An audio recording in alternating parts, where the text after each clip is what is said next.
Okay. Welcome back, people, to the Trimless FC YouTube channel. My boy KLS. News broke out that Manchester United have sacked Ruben Amorim. And I thought I'd come and just talk about it and truth be told, this might be my last one. I need to see riots. I need fire. I need people to look at Ineos and Glazers like John Cena and ECW. If John Cena wins, we riot. Because I'm at a point now. I'm gonna light a candle. Thank you, Amorim. Come on now. I'm kind of at a point now where if it was to get worse, boy, it has it. It has got worse. Look, we had Ten Hag. Even then, the ownership was an issue, and they're still here. And then a couple of seasons ago, we appoint Ralph Radnick to do the job. He spoke the truth. He exposed what many managers don't have the balls to. He got fired. And Ralph Radnick, bar Amorim, was probably the only manager that could really steer us in a direction, top 4 level, that can really get us to A to B. The knowledge of that guy, and he got fired for speaking his mind. And we've now lost Amorim today, for speaking his mind. And I'm not hearing Amorim got sacked because he lost loads. Nah. What are the chances he went out the exact same as Ralph Radnick within 24 hours? So we'll do that math there. Man, I'm exhausted. I'm exhausted, and I tell you what doesn't help. It doesn't help that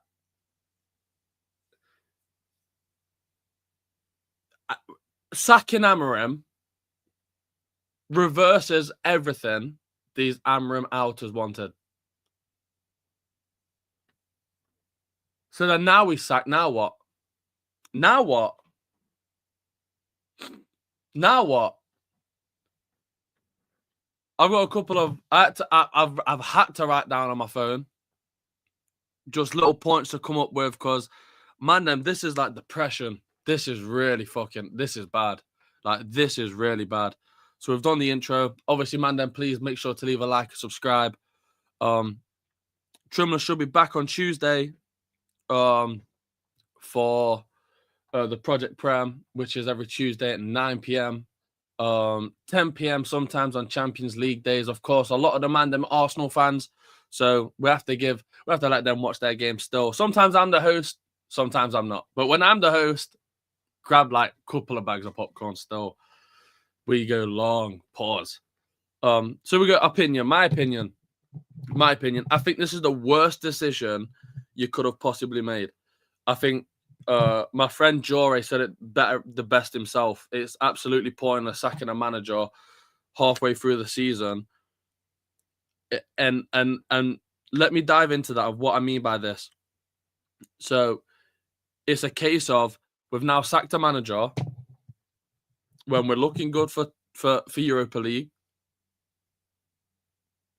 We've sacked a manager now that is in January. We've sacked a manager. Fuck this. We've sacked a manager. So what Ineos have done, they've signed a manager that is a technical 3 at the back formation manager. So Ineos, they're well aware of this. They are well aware of this. Well aware. Because remember, Ornstein, Jeff Wilcox, and whatever fuck knuckle my man's called, they have to look into this before giving them the red light, the green light. In fact, it's a red light now, but they have to look at this to green light the go. So they're well aware he's a 3 at the back sort of manager. They're well aware. I don't understand. They're well aware he's a 3 at the back manager, And you've not let him sign the players he needed. The second he came in, you can tell none of these players are what he wanted. And do you know what I've heard so far? But he's signing Boomer, Cunha, and Dorgu. What did he do? 3 players in a 28-man squad. Are we silly? What? Oh, God. What are we on? What are we on? In no way, shape, or form is that him fulfilling his vision. He wanted a midfielder for how long? And now that not Ralph Radnick, Sir Jim Radcliffe, Ineos, and all these other owners higher up, Glazers, Jeff Wilcox, Sir Jim Radcliffe, we can now all see they're just a bunch of bullshitters. They're just a bunch of liars. So it makes all what's happened, like, when Amorim comes out in his press conference and he says things you don't like, how much of that's actually true? How much of that is actually believe? How much of that do you actually believe? Now that he's spoke the truth and got fired, when you've got Sir Jim Radcliffe that comes out and goes, but we'll give him a 3-year deal. We will back him for 3 years. He wasn't even out for 13 months. 13 months to 3 years. Man, them. So all these man are absolutely, all these man. Wait, what? We're having a party right now.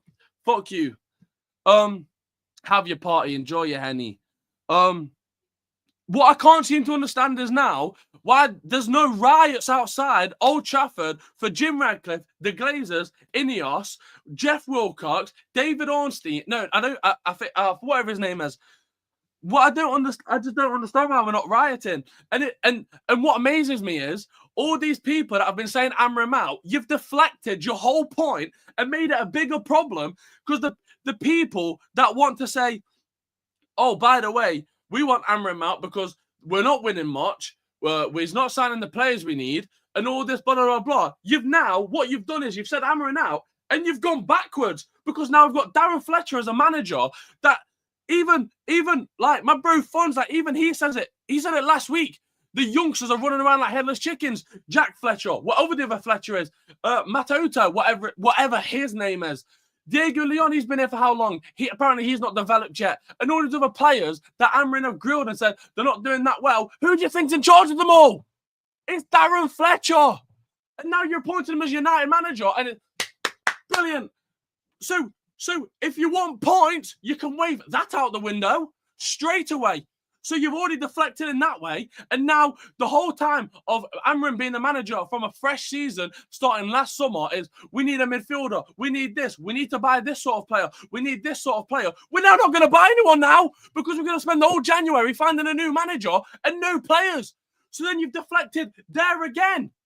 But never mind that. We're talking about keeping Fletcher for the full season. He can't even manage 18-year-olds. Never mind, Luke Shaw is 32, walks like an amputee and can't string a ball, can't run down the line. You've got Amorim that's sat playing with a team that doesn't know how to make width. We've got Dalot as right back. We've got Luke Shaw as left back.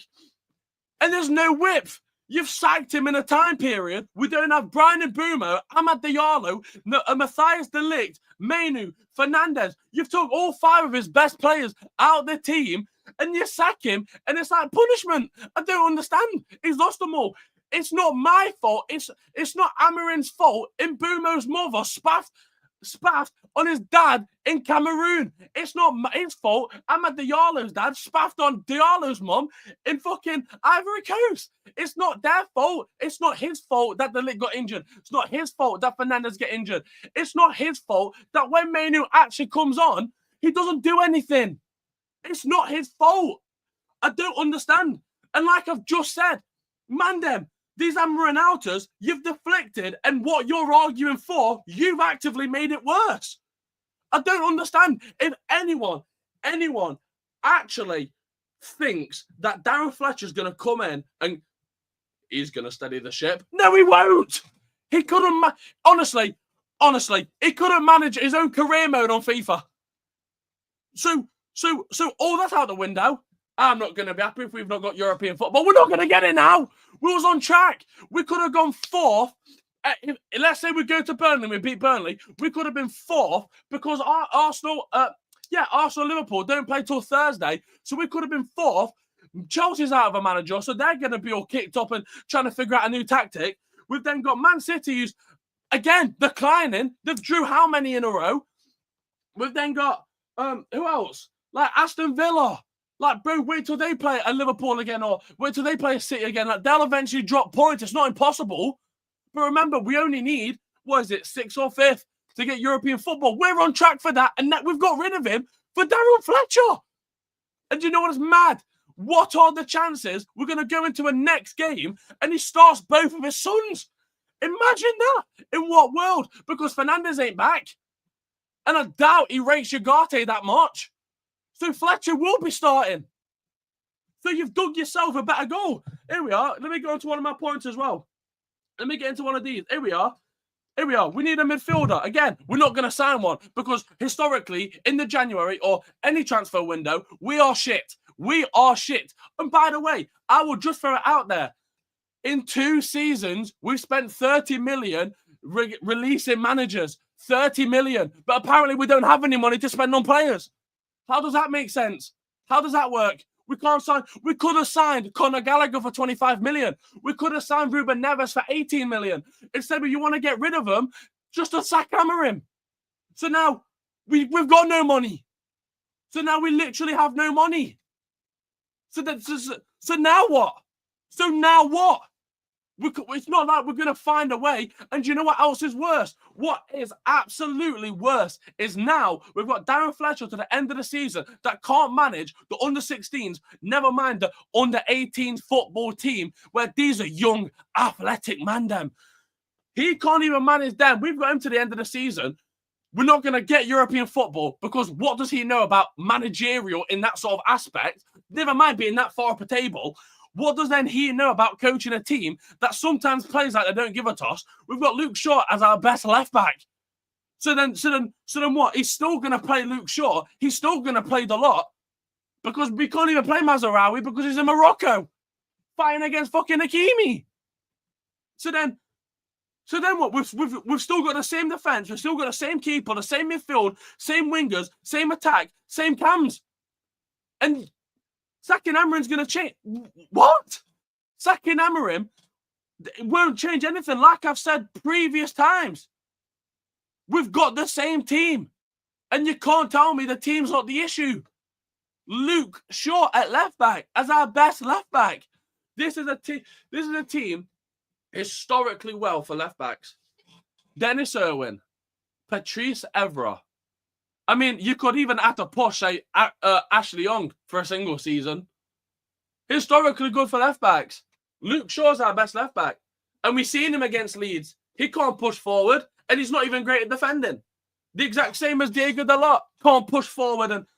But then what happens if what I've been saying on the stream yesterday of, so then how come we then get a new manager and the manager doesn't want to pick up where the other manager left off, where the players are now familiar with it. They want to scrape everything away and now they want to add their own spice to it. So you want to go straight back to plan A. Mandem, I can understand celebrating because you've wanted it for so long, but you can't be a Manchester United fan celebrating because equivalently, you're celebrating downfall because, again, we're saying goodbye to European football. We're saying goodbye to a decent team because, again, remember, so, okay, we keep Darren Fletcher till the summer, and then what if he's still the manager in summer?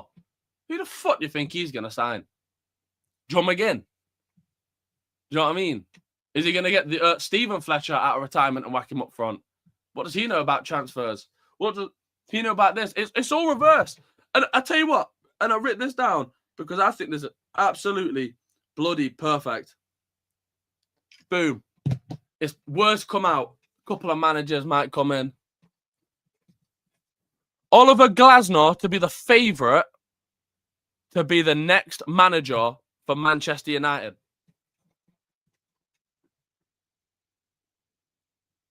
Oliver Glasner. Amorim Outers complained about the formation. Now, the happy Amorim's gone. And now they're happy at another 3 at the back managers coming in. But they want to complain about the formation. I mean, it's talking to headless chickens at this point. I mean, this is daft. This is really daft. You've signed a 3 at the back manager. You've sacked him, and you're replacing him with another 3 at the back manager, who, again, by the way, is going to need another transfer window to get the players he needs. So there's actually no difference with having Amorim or Oliver Glasner. There's absolutely no difference. I won the FA Cup. Whoop-ty-fuck. Whoop-ty-fuck. I won an egg and spoon race when I was 7. Doesn't mean I'm a world champion. Doesn't mean anything. Understand, Amorim and Glasner, they're the same. 3 at the back, 3 at the back. Needs players to make this formation work. Is going to need players to make this formation work. So sacking Amorim, have we moved forward? I mean, how long are we going on for? 16 minutes. I mean, 16 minutes are just... And do you know what it is? It's not me being 16 minutes and just talking pure facts. 16 minutes of... That's how it is. Unfortunately, that's how it is. Getting gassed out another 3 at the back manager because we've sacked a 3 at the back manager.